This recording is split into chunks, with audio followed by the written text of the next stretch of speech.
नमस्ते बच्चों।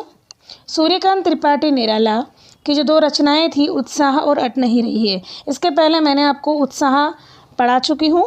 उत्साह में आपको मेरे हिसाब से सब कुछ समझने में आ गया होगा। अगर नहीं आया हो तो आप मुझसे पूछ सकते हैं। अब मैं आपको पढ़ाने जा रही हूँ अगली रचना, अट नहीं रही है। इसमें कवि ने फागुन मास की मादकता का बहुत शानदार वर्णन किया है। अट नहीं रही है आभा फागुन की, तन सट नहीं रही है। यहाँ कवि फागुन मास की मादकता का वर्णन करते हुए कह रहा है कि फागुन मास का सौंदर्य इतना अधिक है कि अट नहीं रही है, कि उसकी शोभा समा ही नहीं रही है। आभा फागुन की तन की फागुन मास का सौंदर्य है वो इतना अधिक है कि वो समा ही नहीं रहा है, सट नहीं रही है, वो किसी भी प्रकार से सट नहीं हो पा रही है। मतलब हमारे मन में हम उसको समा ही नहीं पा रहे हैं। हमको इतनी अधिक अच्छी लग रही है फागुन की शोभा कि हम उसको हमारे शब्दों में बता ही नहीं पा रहे हैं। कहीं सांस लेते हो, घर घर भर देते हो, उड़ने को नभ में तुम पर कर देते हो। कवि आगे कहता है कि इस महीने में कहीं सुगंधित हवा का झोंका उठता है तो ऐसा प्रतीत होता है, ऐसा लगता है कि तुम खुलकर श्वास ले रहे हो। इससे घर घर महक उठता है और तुम ऐसी वातावरण में ऐसी मादकता भर देते हो कि ऐसा लगता है कि मन रूपी पक्षी कल्पनाओं के पंख लगाकर उन्मुक्त गगन में उड़ने के लिए आतुर हो उठा है। मतलब हमारा मन रूपी पक्षी पंछी की तरह पर लगा के खुले आकाश में उड़ने के लिए व्याकुल हो गया है।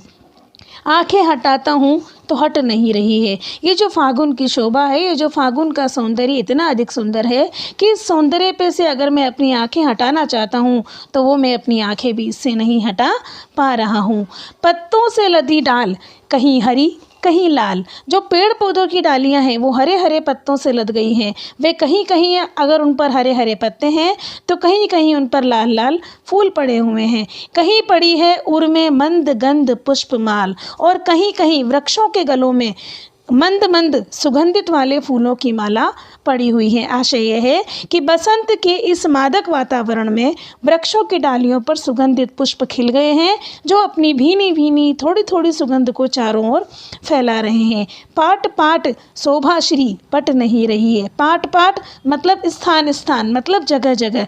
तो जगह जगह शोभाश्री मतलब सौंदर्य राशि, सौंदर्यता से भरपूर। तो जगह जगह जितना भी सौंदर्य है, सौंदर्यता से भरपूरता इतनी अधिक खिल उठी है कि वह समा नहीं रही है, वह पट नहीं रही है, वह सट नहीं रही है। मतलब वह हमारी आँखों में भी नहीं समा नहीं पा रही है, वह सब जगह हमें प्रकट हो रही है।